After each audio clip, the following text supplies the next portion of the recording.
Bonjour, très chers compatriotes. Ezalou Abino Pierre, Mike Moulouaï.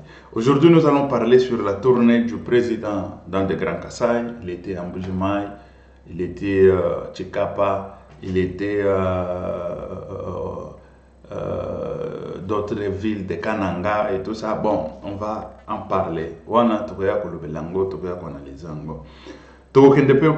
La situation de la déclaration du président Félix Antoine Tshisekedi Tshilombo contre Paul Kagame et aussi la déclaration de Paul Kagame, président du Rwanda, contre Félix Antoine Tshisekedi Tshilombo, le président de la République démocratique du Congo. Et pour l'agression dont nous sommes victimes dans l'Est de la République démocratique du Congo.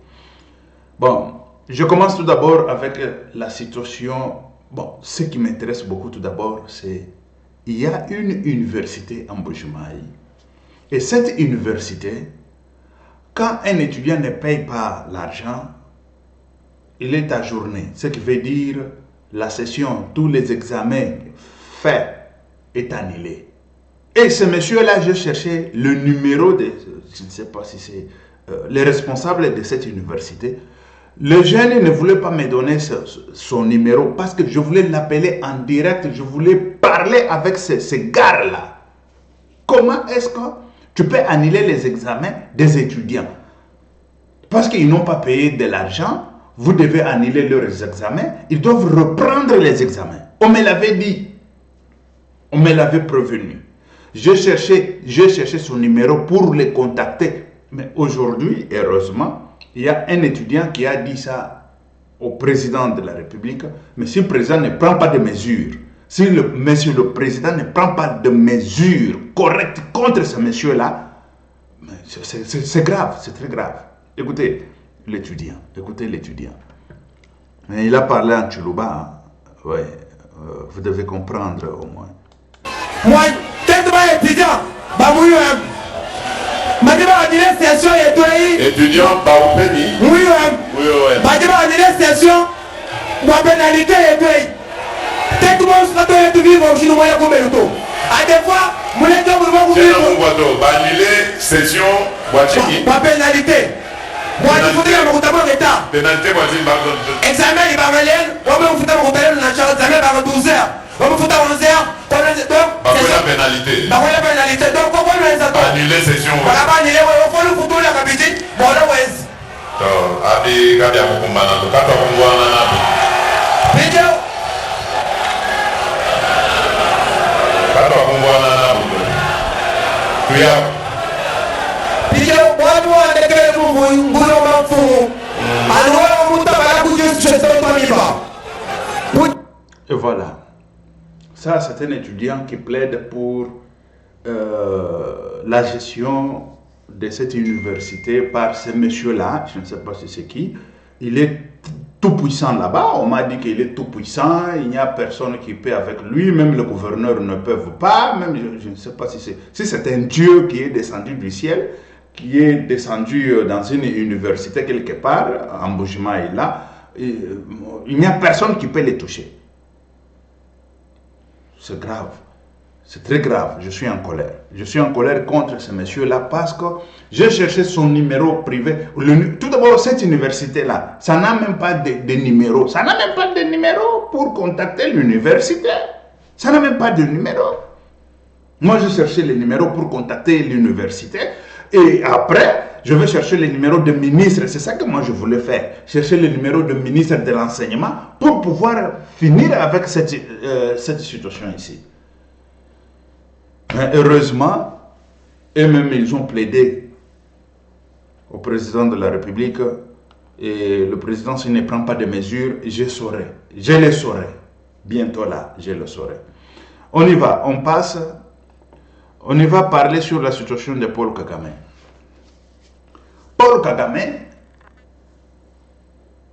il a tourmenté la République démocratique du Congo pendant 30 ans. C'est vrai que quand aujourd'hui on parle sur la situation de dialogue, et ceci, cela, patati, patata, c'est ça que moi je n'arrive pas à comprendre. Et je ne peux pas comprendre, on ne peut pas dialoguer avec quelqu'un. Moi, j'ai passé toute mon enfance dans la guerre. Mon enfance à moi, dans la guerre, jusqu'à tel point que c'est 30 ans, hein, 30 ans de guerre au Congo. Ce qui veut dire, moi, j'ai vécu que la guerre avec ces messieurs-là parce qu'il est qui sur cette terre? Et la communauté internationale dont on parle aujourd'hui, parce que Félix Antoine Tshisekedi Tshilombo nous parle, on était absent sur le plan international pour pouvoir plaider. Kagame, lui, il était présent sur un président du Rwanda, lui, il était présent sur la communauté, il était présent sur le plan international pour pouvoir tromper, dire des bobards et tout ça. Mais non, ce n'est même pas ça le cas, ce n'est même pas ça le problème.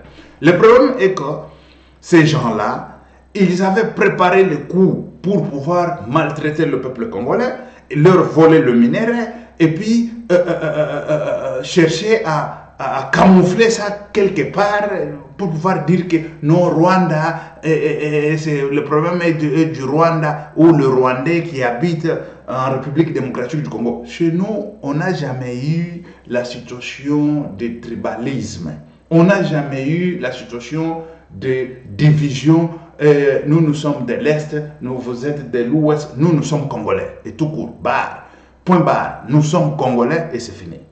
Il y a des Congolais, on ne connaît même pas qu'il est de quelle tribu. Il y a des Congolais, vous êtes avec lui, vous mangez avec lui, tu ne sais même pas qu'il est de quel côté.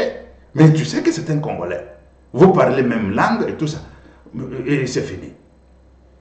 Paul Kagame, la situation qui est sur place ou qui est sur la table, est qu'on a utilisé Paul Kagame, c'est la communauté internationale. Quand on parle de la communauté internationale, on parle de la France, les États-Unis d'Amérique, on parle l'Angleterre, tous les pays puissants ici, ils se sont réunis pour pouvoir voler des minéraux précieux. Parce que nous avons des minéraux précieux qui ne se trouvent nulle part. Ce n'est qu'en République démocratique du Congo. Et ils ont séquestré la République démocratique du Congo pour pouvoir nous voler. Écoutez, pourquoi je dis ça? Parce que ici, on parle de l'économie. Quand on parle de l'économie, parce que ici, quand on parle de minéraux, on parle de l'argent. On parle des échanges. Quand on parle d'échanges, la chose contre l'argent, ce qui veut dire il y a vente. Quand on parle de vente, il y a l'imposition de l'impôt, il y a l'imposition des taxes, il y a l'imposition de tout ça. Mais comment expliquer que leurs entreprises, je dirais les entreprises des téléphones, qui fabriquent des téléphones, qui fabriquent des ordinateurs et tout ça, ils payent les impôts.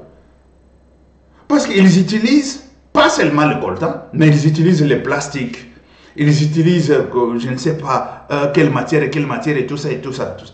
Mais ces plastiques-là, avant de les utiliser, ils payent quelque part. Et ces plastiques-là, ils payent aussi des impôts. On sait d'où viennent ces plastiques. Mais comment se fait-il que, quand on parle de minéraux précieux qui se trouvent dans les téléphones, qui ne se trouveraient nulle part, n'est qu'en République démocratique du Congo, ça, on ferme les yeux. On ne veut pas savoir d'où vient ça. Et comment ils ont trouvé ça? Et où est-ce qu'ils ont acheté ça? Et comment... Non, toi, fabrique les téléphones, tu nous payes les impôts et les taxes et c'est fini. Mais c'est quoi ça comme histoire? C'est quoi ça comme histoire? Ah oui, comme on dit en espagnol aussi que l'enfant qui ne pleure pas, il ne tète pas. Têter, ce qui veut dire, il ne peut pas, sa maman ne lui donne pas du lait. Il faut toujours pleurer. En partie, Félix Antoine Tshisekedi Tshilombo, il a au moins la raison de pouvoir dire qu'on était absent sur le plan international. Parce qu'il faut toujours plaider. Plaider pour la République, plaider pour notre peuple, plaider. 30 ans, c'est beaucoup. On a passé 30 ans. Notre jeunesse, notre enfance est passée dans la guerre. Notre enfance est passée dans la guerre. Il y a ceux qui sont nés dans la guerre, ils connaissent que la guerre jusqu'à aujourd'hui, depuis qu'ils sont sur cette terre. Et ça doit finir. Je vais vous proposer tout d'abord des séquences de Félix Antoine Tshisekedi Tshilombo avec Paul Kagame. On commence avec Félix Antoine Tshisekedi Tshilombo et après Paul Kagame, il va répondre Suivant. Un peu plus que la RDC. Dans la balance de quoi? À l'international, si vous parlez d'une prime, si on leur a donné à eux une prime, est-ce que vous n'avez pas l'impression que votre pays ne pèse pas assez ou ne fait pas assez? Non, pas du tout. Je crois qu'évidemment, notre pays a été absent pendant longtemps de beaucoup de rendez-vous. Et cela nous a évidemment valu d'être, j'allais dire, un petit peu dépassé sur le plan du lobbying diplomatique.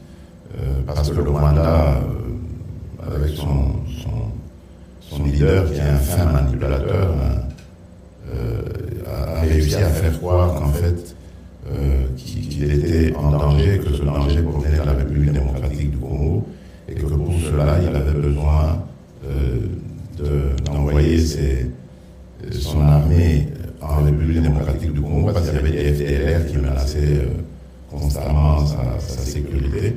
Mais en réalité, à côté de cela, il y a des ressources. Et comme au Congo, en ce moment-là, il n'y avait pas, je le dis très clairement, de dirigeants capables de pouvoir dénoncer cela. Évidemment, le Rwanda en a profité. Mais regardez, depuis 2022, où l'agression a commencé et que nous avons dénoncé immédiatement cette agression, vous voyez que le narratif a changé. Donc ça ne fait qu'une année et demie que cela a commencé, alors que pendant 30 ans, le Rwanda a berné le monde entier. Donc donnez-nous le temps de rattraper notre retard, dû au fait qu'il y a eu un silence complice dans notre pays, dans le chef même de ceux qui dirigeaient ce pays-là. Et aujourd'hui, nous nous en rendons compte. Même l'armée a été complètement désarticulée, affaiblie, désorganisée pour ne pas qu'elle puisse être capable de faire face à toutes ces agressions. Toutes les opérations de brassage, mixage qui suivaient les crises qu'il y avait étaient justement des occasions pour infiltrer notre armée d'éléments rwandais qui ensuite allaient créer des désordres dans le pays. Tout cela, nous le savons. Nous sommes en train de le démanteler, mais donnez-nous le temps de le parachever, parce que ça a mis du temps à se faire, et il faut le défaire maintenant. Et sur qui est-ce que vous mettez votre espoir pour un processus de réconciliation, un processus qui va vers la paix, que vous avez dit, vous voulez la paix aussi pour les gens qui vivent notamment à l'est de votre pays. Sur qui est-ce que vous mettez l'espoir? Si vous dites que de Paul Kagame, ce que vous dites de lui, qui est pour vous la personne qui pourrait... Celui ou celle qui viendra après Paul Kagame, il n'est pas éternel. J'espère qu'après lui, il y aura un chef d'État qui pourra comprendre le sens et le bien fondé de vivre en paix avec ses voisins. Je vous en prie. Dans une interview récente, le président de RDC, Félix Tshisekedi, a affirmé, je le cite, « Ce qui se passe dans l'est de la RDC est un génocide 10 fois pire que celui qui s'est déroulé au Rwanda en 1994. » Et il vous accuse, vous, d'être le responsable et en affirme que vous méritez bien plus que la Cour pénale internationale. Quelle est votre réponse? Eh bien, on ne peut pas répondre à tout ce que dit tout le monde.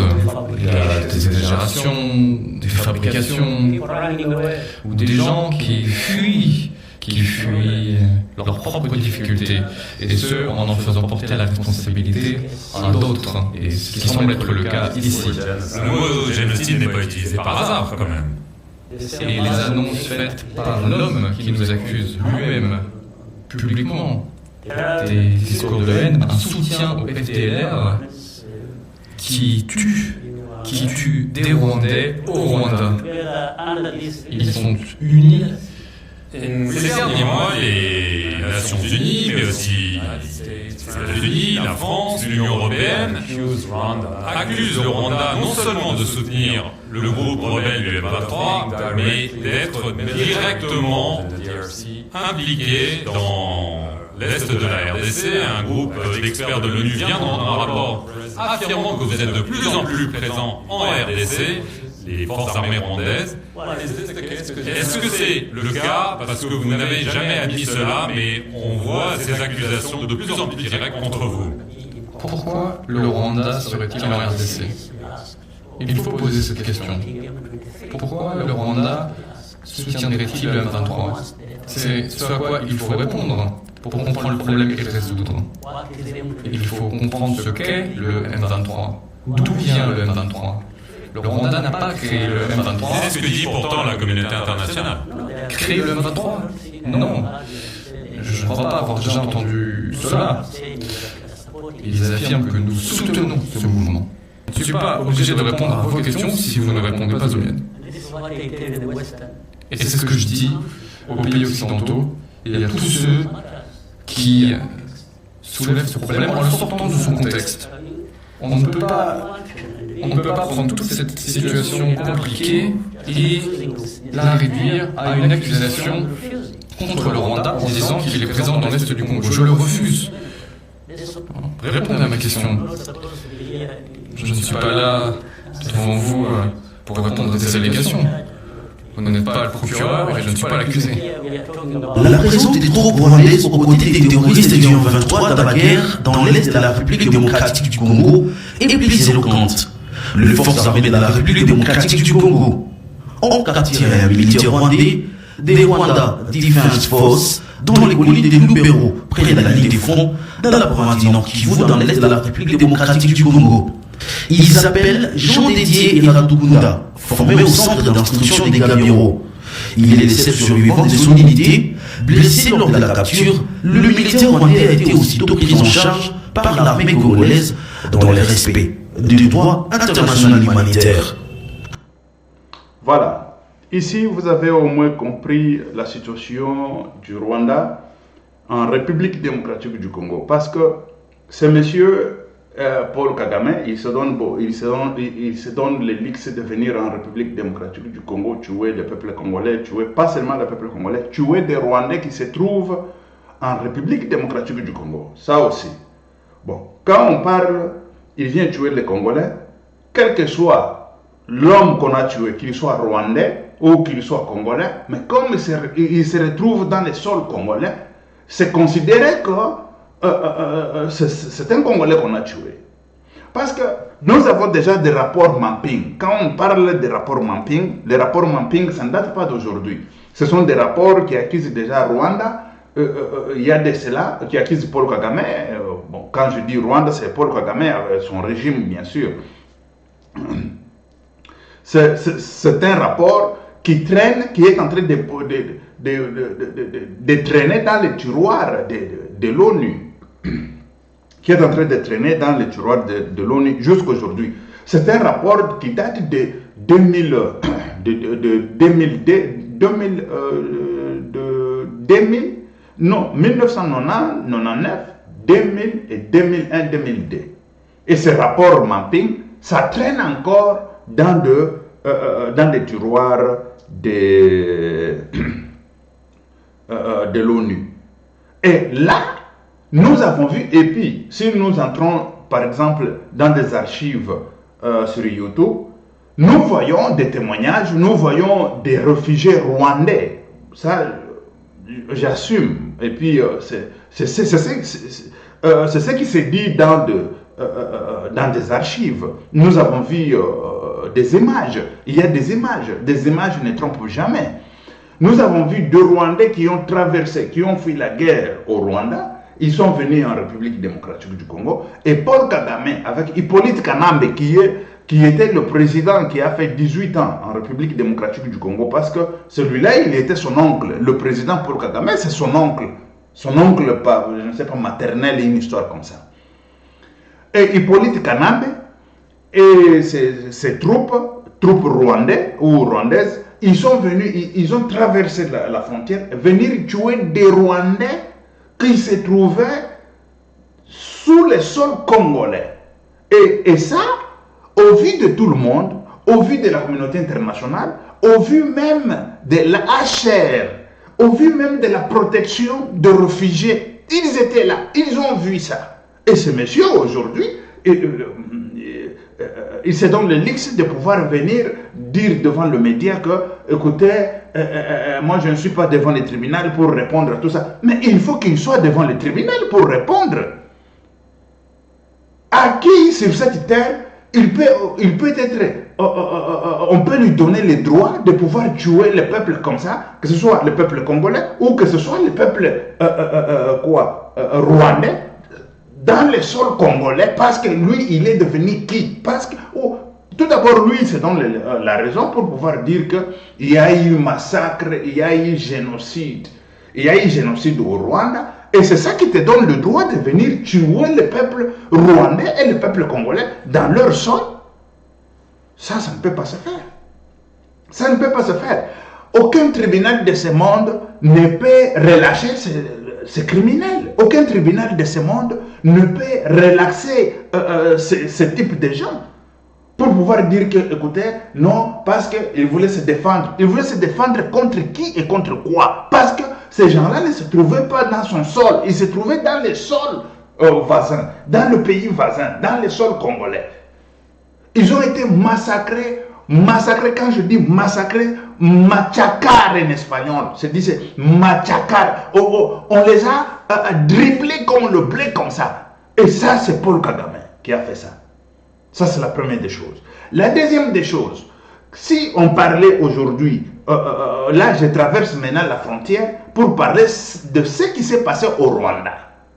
Là, je ne parle plus de ce qui s'est passé au Congo, parce que ce qui s'est passé au Congo, c'est tellement catastrophique. Catastrophique. Il n'a ni raison, ni quoi de pouvoir le faire. Ça c'est grave. On commence tout d'abord au commencement de tout, ce qui s'est passé au Rwanda. Ce qui s'est passé au Rwanda, on parle de, parce que moi je ne suis ni Tutsi ni Hutu. Les histoires là de Tutsi, Hutu ou de leur tribu là au Rwanda, ce n'est pas notre problème.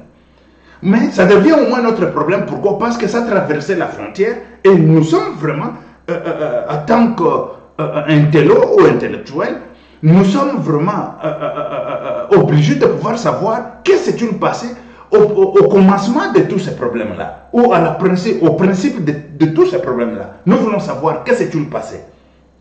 Écoutez, on parle que Kagame, il était rebelle. Il était rebelle avec, je ne sais pas c'est quelle troupe, moi je m'en fous, mais il était rebelle. C'est président Habyarimana qui était président à cette époque. L'homme qui était rebelle, il s'est donné le luxe de pouvoir descendre l'avion, de faire l'attentat. Quand on vous parle de l'attentat, celui qui fait l'attentat, c'est un terroriste. Un homme terroriste, aujourd'hui président au Rwanda, un terroriste, ici je pèse bien mes mots, un terroriste qui a fait descendre l'avion. Dans l'avion, il y avait deux présidents. Ici, on parle à l'occurrence du président du Rwanda qui était dans l'avion. Le président rwandais est mort. L'avion a été bombardé. Comment pouvez-vous me dire, dans un pays, écoutez-moi très chers compatriotes, dans un pays là où il n'y a que deux tribus, ce n'est pas un pays comme la République démocratique du Congo, nous avons 483 tribus ou 483 dialectes. Non, mais ça c'est un petit pays avec des problèmes et avec des tribus. Avec, je ne sais pas, il y a d'autres petites tribus là-dedans, mais ici il y a des grandes tribus qui se disputent matin, midi, soir. Ce n'est pas que c'était la première fois. Avant que Kagame puisse descendre l'avion, il y avait déjà, parce que j'ai vu, nous avons lu des manifestes, nous avons lu de l'histoire, nous avons fait des recherches. En 1960 déjà, et en 1960, avant 1960, il y a eu des problèmes entre les deux tribus là. Et puis, en 1972, il y a eu encore d'autres problèmes entre les deux tribus là.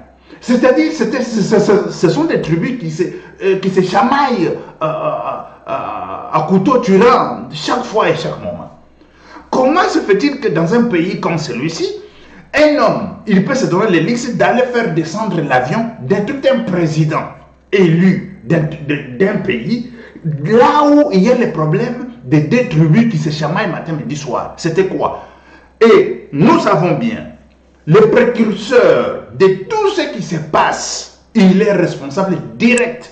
On ne peut pas aujourd'hui nous dire qu'il y a eu le tribunal de Rwanda, de Arusha, le tribunal d'Arusha qu'on a monté, je ne sais pas, à Arusha, pour juger les gens qui ont fait des massacres au Rwanda. Mais tant que le président rwandais lui-même n'a pas été convoqué à ce tribunal, comment pouvez-vous me dire que ce tribunal-là a la compétence ou, je dirais, a la confiance du peuple, de tous ces gens ici, de tout le monde ici, pour pouvoir dire que non, écoutez, on a bien jugé le massacre du Rwanda. Le massacre du Rwanda, pour que le massacre du Rwanda soit bien jugé, il faut commencer par le précurseur. Et qui est le précurseur? Parce que c'est comme ça que nous avons étudié. Nous avons étudié dans des conflits, dans des troubles, résolution des conflits. Dans la résolution des conflits, on dit la première personne à juger, c'est le précurseur. Parce que le précurseur, qui est-il le précurseur? Le précurseur, c'est celui qui commence les problèmes. C'est lui qui est, je dirais, l'auteur des problèmes. Même si après ça, il y a eu des massacres, il y a ceci, cela, c'est lui le premier. La première personne, c'est Paul Kagame, qui doit être jugé. Ce n'est pas on juge individu tel, tu as tué tel. Non, parce que l'incendie a été provoqué par Paul Kagame pour pouvoir descendre l'avion. Nous avons vu le tribunal de la France qui s'est déclarée incompétente. La justice française s'est déclarée incompétente pour pouvoir juger Paul Kagame à ce sujet. Aussi longtemps, ici, on ne parle pas sur la situation, de la nationalité ou des milliers ou de quoi. Ici, on parle sur le plan international, sur le droit humain. Mais oui, parce que quand on tue un président, là, on ne parle pas d'un assassinat. Mais non, on parle des crimes contre l'humanité. Je ne sais pas si je suis au moins très clair. Parce que si on tue une personne, là, on va dire, écoutez, ici, on juge un massacre, je dirais pas massacre, un assassinat, ou on juge ici, la tuerie, je ne sais pas de qui, mais oui. Mais quand on tue un président de la République, un président en fonction, c'est là,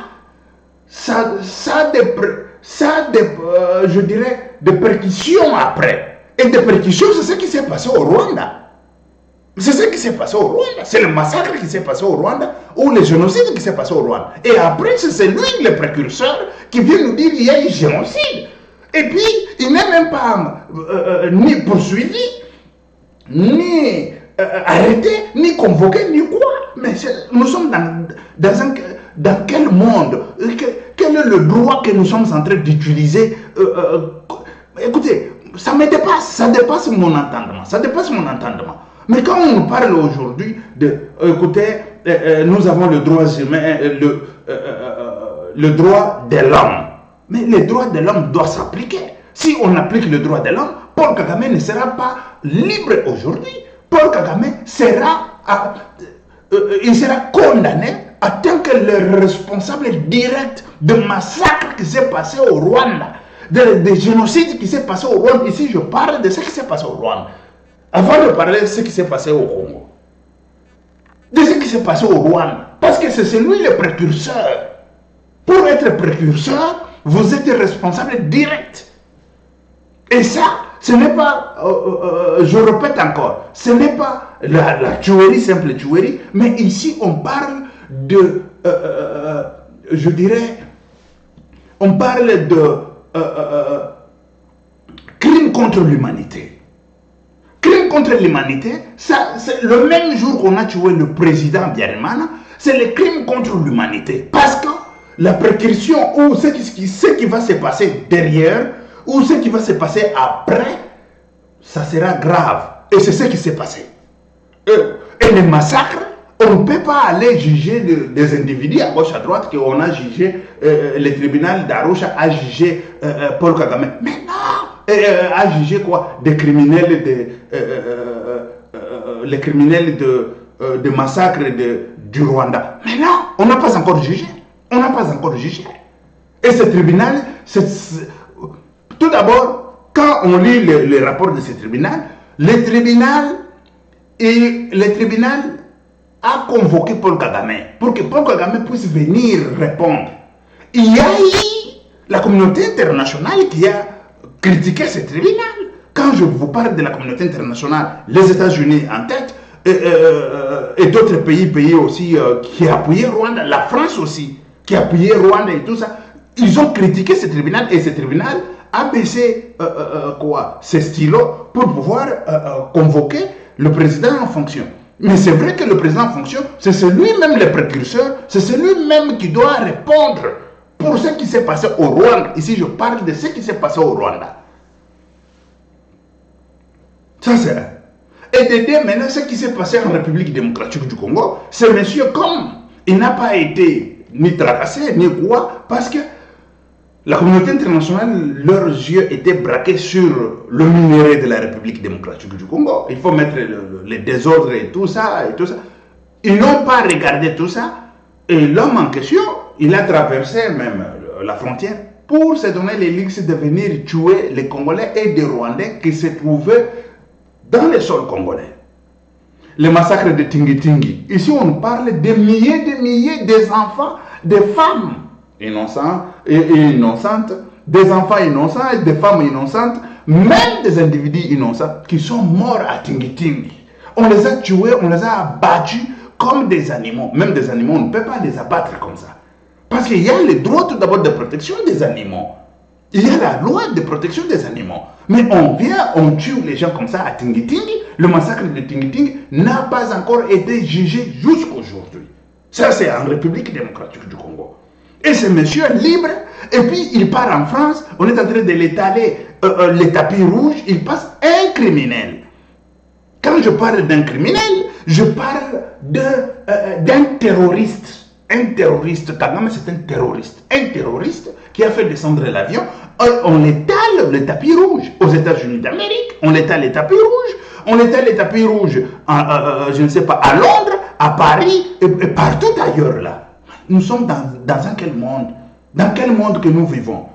Aussi longtemps, le monsieur ici, le grand terroriste Ben Laden, il a été recherché partout jusqu'à tel point qu'il a été tué, je ne sais pas si c'est en Afghanistan.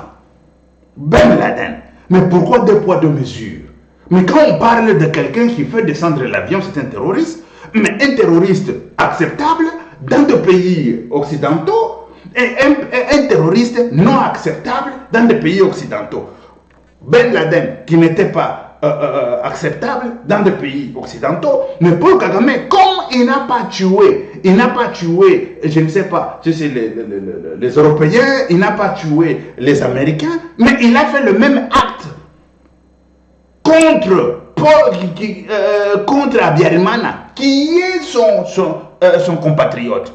Mais ce monsieur, on étale les tapis rouges dans des pays occidentaux. Dis, c'est quoi ça? C'est quoi ça comme histoire? Ça, c'est grave.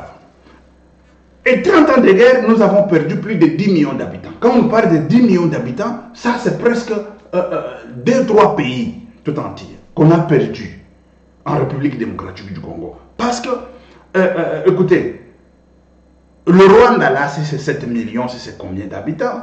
Il y a des pays là, Togo, je ne sais pas si c'est 14, si c'est combien, je ne sais même pas. Il y a des pays là avec, par exemple, le Gabon. Ce n'est même pas 1 million d'habitants. Gabon, le pays Gabon. Mais chez nous, on a massacré 10 millions d'habitants. Et puis, la communauté internationale, ils s'en foutent. Pourquoi? Parce que ils ont besoin de minerais, ils ont besoin de coltan, ils ont besoin de je ne sais pas de quoi que ce soit, que Paul Kagame est en train de voler en République démocratique du Congo et vendre ça sur le plan international. Il vend des histoires, il vend des minerais dont il n'en a pas dans les sols, même dans les sous-sols. Il n'en a pas. Mais il est en train de vendre ça partout ailleurs. Le Canada, il prend là. Il va au Rwanda pour prendre le minerai, le coltan. Le Canada.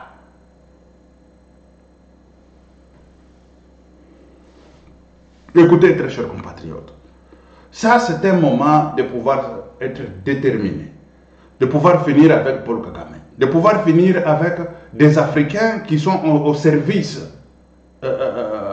des néocolonisations, de pouvoir finir avec tous ces bandits criminels qui ne veulent pas l'évolution de l'Afrique pour leur propre poche, pour leurs intérêts privés. Et ça, il faut finir avec ça. Parce que on ne combat pas contre le peuple rwandais. Ici, là, je viens de dire, Paul Kagame, il a tué les Rwandais qui étaient au Congo, qui fuyaient la guerre au Rwanda, qui sont venus au Congo. Sous prétexte de FDLR, je ne sais pas si c'est quoi FDLR. FDLR, c'est quoi? Jusque-là, nous, on ne connaît même pas FDLR, c'est quoi?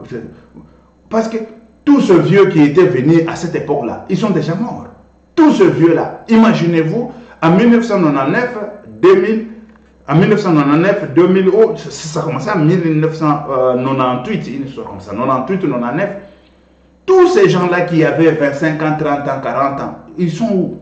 Plusieurs, ils ne sont plus en vie. Il y a d'autres qui sont déjà très vieux. Il y a d'autres qui avaient 50 ans. Il y a d'autres qui avaient 30 ans et tout ça. Ils sont tous à la retraite, presque. Et la nouvelle génération, qui sont nés, qui ont 30 ans, 20 ans, 25 ans et tout ça, c'est l'AFDLR dont Paul Kagame nous parle aujourd'hui, que l'AFDLR qui attaque, qui veut attaquer, je ne sais pas quoi, Rwanda et tout ça pour tuer les Rwandais. On les a tués où? Dans quelle province du Rwanda? AFDLR est entré là-bas quand? Pour aller tuer les Rwandais. Avec quelle arme? Il ne faut pas badiner aussi avec des Congolais comme ça. Ça doit finir. On doit finir ça une seule fois pour toutes. On ne peut pas tuer un peuple comme ça pour les intérêts je ne sais pas, des minéraux et tout ça. Mais non, ça doit finir. Nous devons nous tous nous mettre ensemble pour pouvoir finir cette histoire. Pour pouvoir finir avec Paul Kagame. Ça c'est clair. Quand on parle de dialogue, on ne peut pas dialoguer avec quelqu'un. Pendant 30 ans, il est en train de nous tuer. Nous sommes grandis dans la guerre, nés dans la guerre, grandis dans la guerre et tout ça. Et, il faut dialoguer. On va dialoguer avec qui? Il faut finir avec Paul Kagame. Et c'est ça. Et la République démocratique du Congo doit cesser de faire des blagues là, de mauvais goût, de pouvoir nous dire, écoutez, on va négocier, on va, je ne sais pas quoi, avec Paul Kagame. Pas question. Il faut finir avec ce monsieur. Mais oui. Bon, on passe sur la situation où il y a...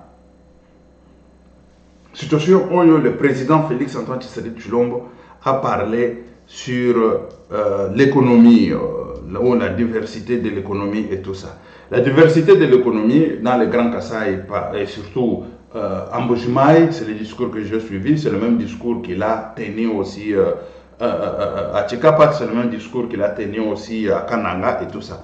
Mais écoutez, quand on parle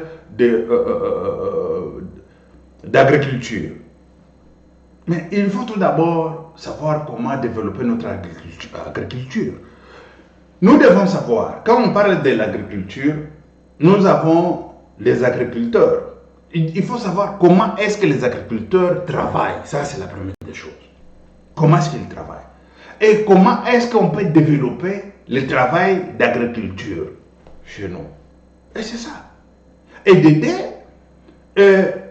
comment savoir aussi promouvoir des techniques, des nouvelles techniques pour pouvoir enseigner les agriculteurs. C'est ça. Il ne suffit pas seulement de dire, écoutez, l'agriculture, on doit faire l'agriculture. Mais il faut promouvoir. Je vis le président Félix Antoine Tshisekedi Tshilombo, il a amené 50 millions de dollars ou d'euros, c'est presque la même chose. Il a amené au Kasaï pour le MIBA.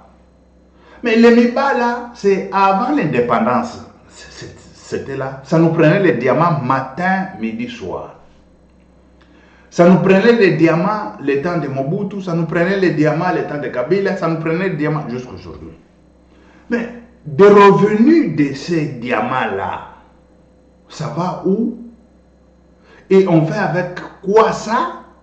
Et je ne sais même pas où va cette richesse. Mais aujourd'hui, on parle, on a amené 50 millions pour pouvoir aider l'entreprise de Miba, l'entreprise des diamants, pour que l'entreprise se relève. Mais quand on parle de diamants, il y a beaucoup de gens qui ne vivent pas de Miba.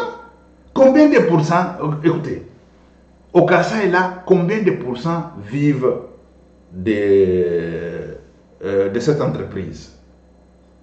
Je ne sais pas si c'est 10%, si c'est combien. Mais quand on parle de l'agriculture, quand on parle de promouvoir l'agriculture, on ne peut pas promouvoir l'agriculture comme ça. Non, il faut l'éducation, ça c'est un. Il faut aussi des chemins de fer ou des routes et tout ça. Il avait cité ça, le président en l'occurrence, il avait cité. Parce que l'économie, ça ne peut pas, ou les produits agricoles, ça ne peut pas quitter dans des villages ou quitter le champ vers de grandes villes quand il n'y a pas de route. Ça, c'est clair et net.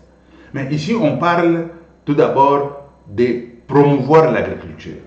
Promouvoir l'agriculture, nous devons savoir quelle est la méthode dont le gouvernement a proposé ou il est en train de proposer aux agriculteurs pour pouvoir faire leur champ.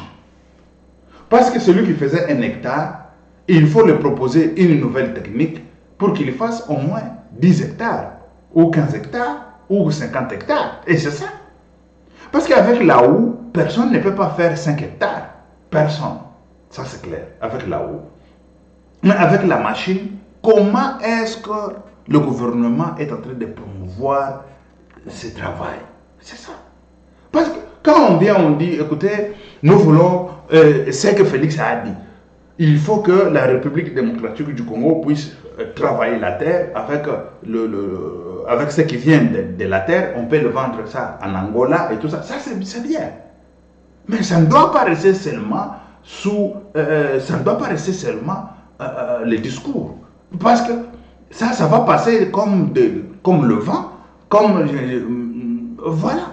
Et quand on va réparer des routes, ce sont des Angolais qui vont venir vendre leurs produits de première nécessité ou les produits agricoles en République démocratique du Congo. Et ces routes-là, ça va profiter aux Angolais, tel qu'il a dit le président de la République. Mais c'est ça.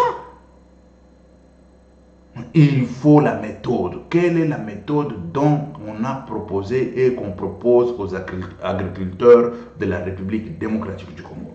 Ça, c'est un. De DC, on parle maintenant de la méthode des engins. Quand je parle des engins, ce qui veut dire des machines comme quoi encore, Caterpillar ou je ne sais pas quoi, des engins pour travailler la terre. Mais les engins pour travailler la terre, est-ce que ces gens-là, ils sont capables de pouvoir travailler avec les engins? Ça aussi. Mais ça, c'est grave. Les 50 millions qu'on a menés pour la MIBA, on allait, pour moi, si moi je suis président de la République, je vais l'amener pour les agriculteurs, pour promouvoir l'agriculture. On peut commencer tout d'abord par 1. Les semences, 2. Le moyen aussi de travailler la terre. Chez nous là, on ne fait ni élevage ni quoi. Parce que si on faisait les élevages, par exemple, l'élevage de bœuf et tout ça, on peut faire l'agriculture même avec de bœuf. Mais chez nous, avec de bœuf. Mais chez nous, on ne fait même pas ni élevage, ni quoi. Tout est tourné sur le minerai. Et le président de la République, Félix Antoine Tshisekedi Tshilombo, il vient avec l'argent pour mettre dans le minerai encore.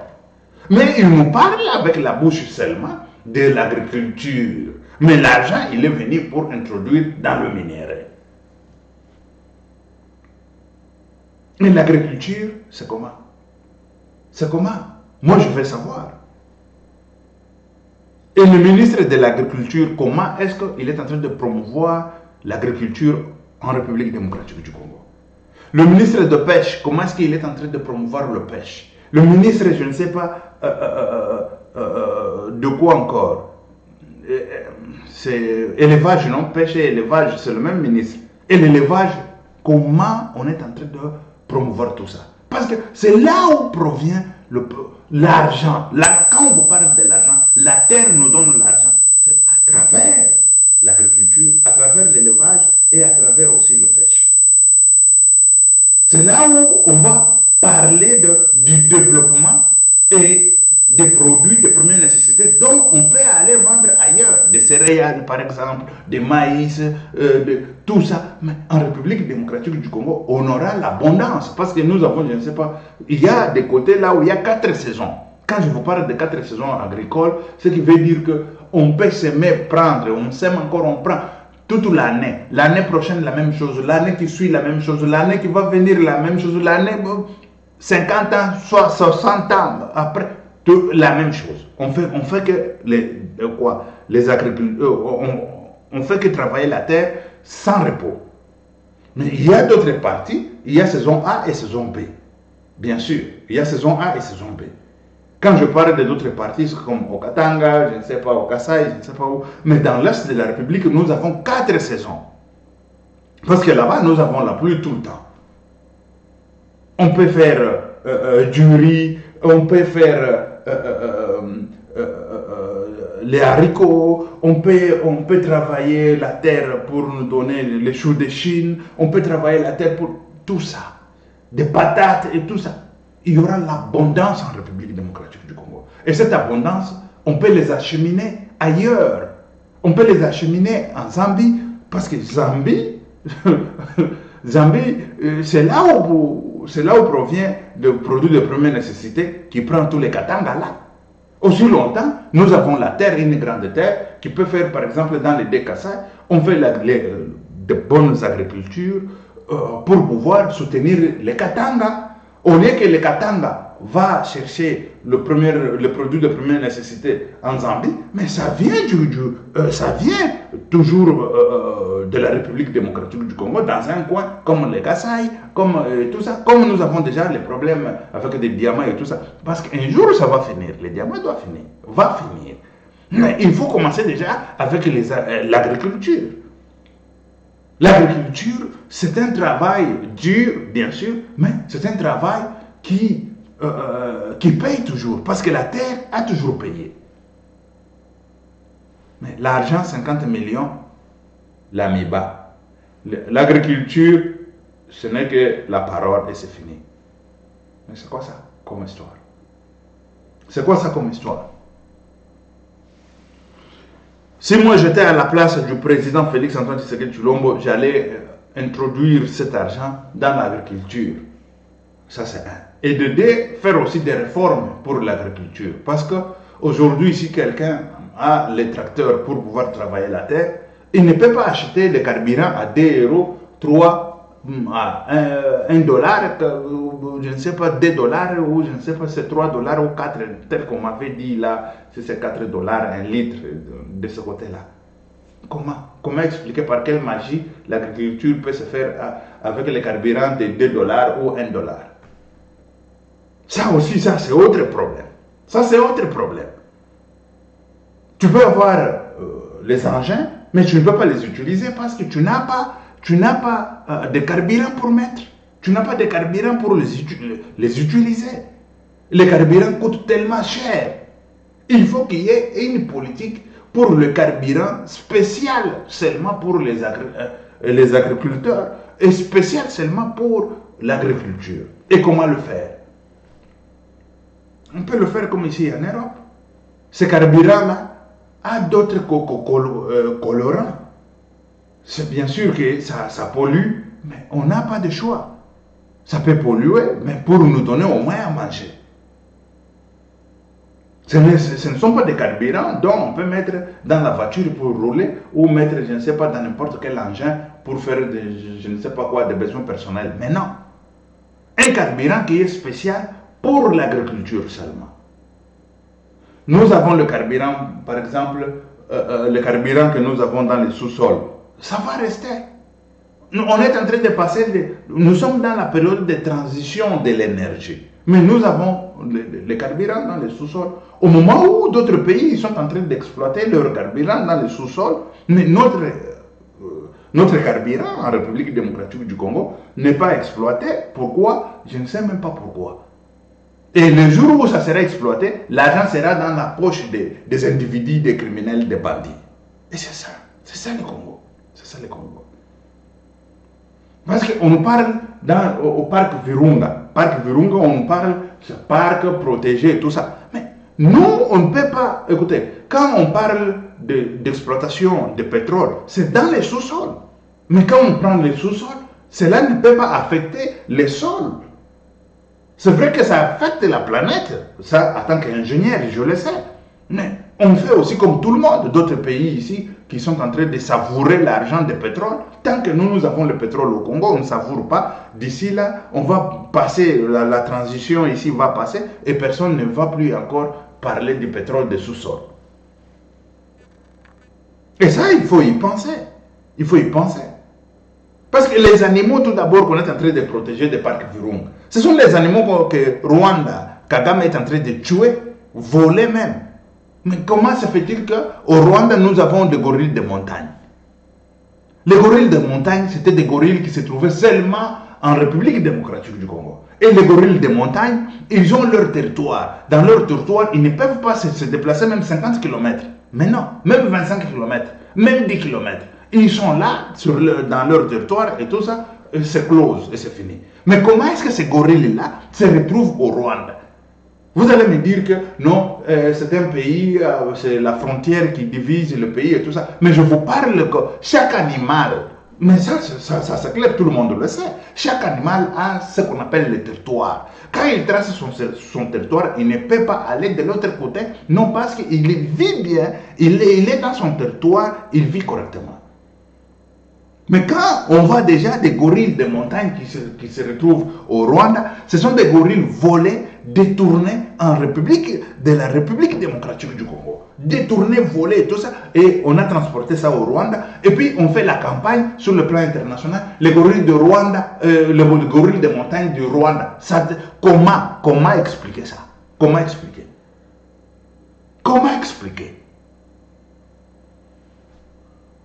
Et là, on est en train de détruire notre forêt, on est en train de détruire notre écosystème, on est en train de détruire nos animaux, on est en train de voler nos animaux, nos gorilles de montagne, des lions et tout ça. Tout ce qui est bon là. Les girafes, l'okapi même, ils vont voler l'okapi. Hein. Vous allez voir l'okapi au Rwanda. On dit que non, Rwanda a l'okapi. Et puis, ils vont faire promotion sur le plan international. Et les Occidentaux viennent là et disent écoutez, au Rwanda, il y a des gorilles de montagne. Mais vous, là, vous ne savez pas que chaque animal a son territoire. Quand il trace son territoire, il ne peut pas sortir de son territoire.